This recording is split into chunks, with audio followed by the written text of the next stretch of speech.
ராமுவும் சோமுவும் ஒரே அலுவலகத்தில் வேலை பார்க்கும் நெருங்கிய நண்பர்கள்.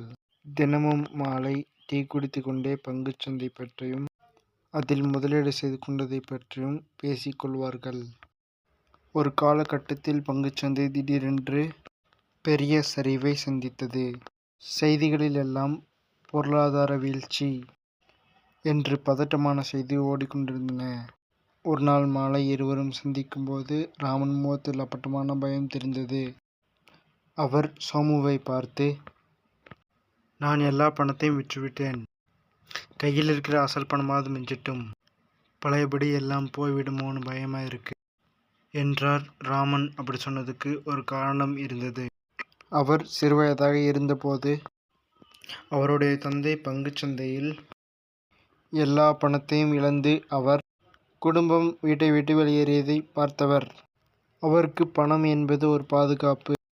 அது காணாமல் போனால் அதை அவரால் தாங்கிக் கொள்ள முடியாது.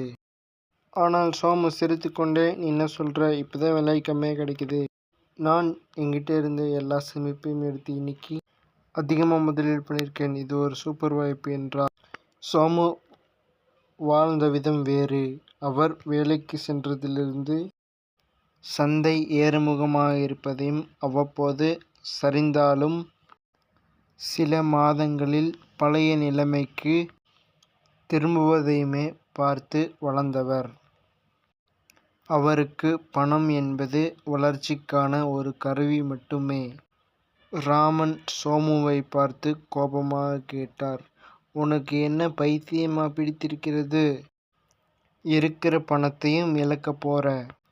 அதற்கு சோமு பதில் சொன்னார், ராமன், நீ செய்தது உன்னுடைய வாழ்க்கைக்கு சரியான முடிவுதான். நீ சின்ன வயதில் பார்த்த அந்த கஷ்டம் உன்னை அப்படி யோசிக்க வைக்கிறது. ஆனா ஒன்று புரிஞ்சுக்கோ, பண விஷயத்துல யாரும் பைத்தியம் கிடையாது. அவங்க பார்த்த சந்தை வீழ்ச்சியை வைத்துதான் அவங்க ஒவ்வொரு முடிவும் எடுக்கிறாங்க.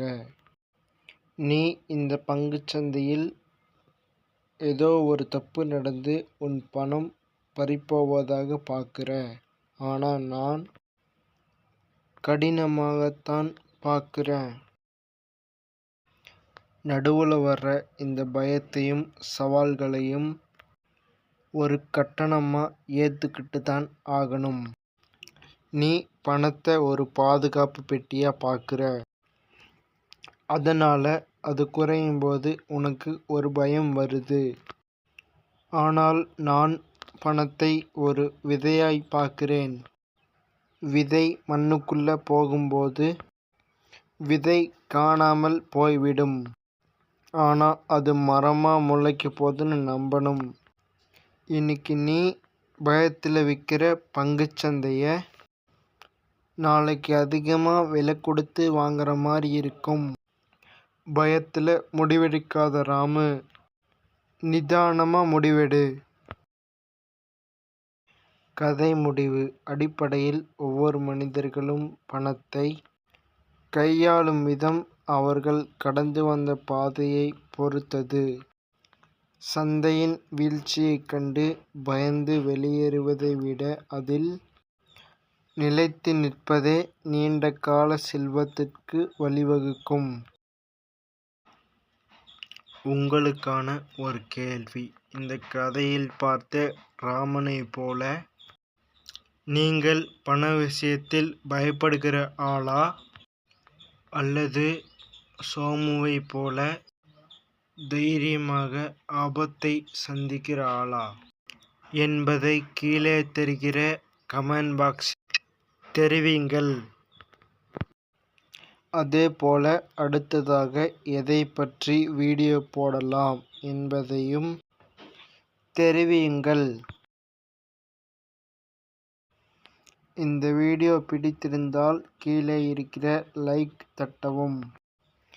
இதே போல இன்னும் நிறைய வீடியோ வேணும் என்றால் சப்ஸ்கிரைப் செய்யவும்.